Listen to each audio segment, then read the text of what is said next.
Chromepet GST சாலையில் 60 ton cement ஏற்றிச் சென்ற லாரி கவிழ்ந்து விபத்திற்குள்ளானது. கூடுதல் தகவல்களை எமது செய்தியாளர் ஜெய்சங்கரிடம் கேட்கலாம். ஜெய்சங்கர், குரோம்பேட்டை ஜிஎஸ்டி சாலையில் கவிழ்ந்த லாரியை மீட்க என்னென்ன நடவடிக்கைகள் எடுக்கப்பட்டிருக்கு? இது குறித்த விவரங்களை பதிவு பண்ணுங்க. அதாவது ஆந்திரா பதிவெண் கொண்ட 60 டன் சிமெண்ட் ஏற்றி சென்ற டிரைலர் லாரி தாம்பரம் மார்க்கமாக சென்னை குரோம்பேட்டை வழியாக சென்னை நோக்கி வந்து கொண்டிருந்தது. இன்று அதிகாலை 1 மணி அளவில் வரும்போது திடீரென அந்த ஓட்டுநர் கண் அசைந்ததாக கூறப்படுகிறது.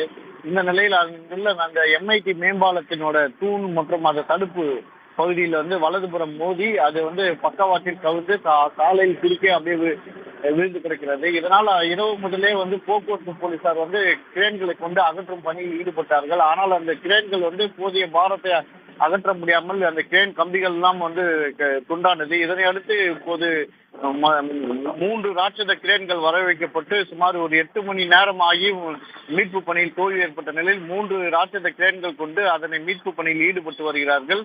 இதனால் இந்த குரோம்பேட்டை அதாவது பல்லாவரம் மார்க்கமாக போக்குவரத்து தடை செய்யப்பட்டு மேம்பாலம் எம்ஐடி மேம்பாலத்தில் வாகனங்களை ஏற்றி அனுப்பப்படுகிறது.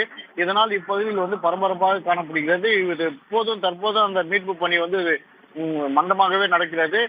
பிற்பகலுக்குள் அதை மீட்டு விடும் என போக்குவரத்து போலீசார் தரப்பில் தெரிவிக்கிறார்கள். மேலும் அதிலிருந்து டீசல் கசிந்து அந்த சாலை முழுவதும் பரவி உள்ளதால் தீயணைப்புத் துறையினரும் அங்கு நிறுத்தப்பட்டுள்ளனர். அசம்பாவிதம் தவிர்க்கிறதுக்காக நிறுத்தப்பட்டுள்ளனர். இதனால் இப்பகுதியில் ஒரு பரபரப்பு காணப்படுகிறது. விவரங்களுக்கு நன்றி ஜெய்சங்கர்.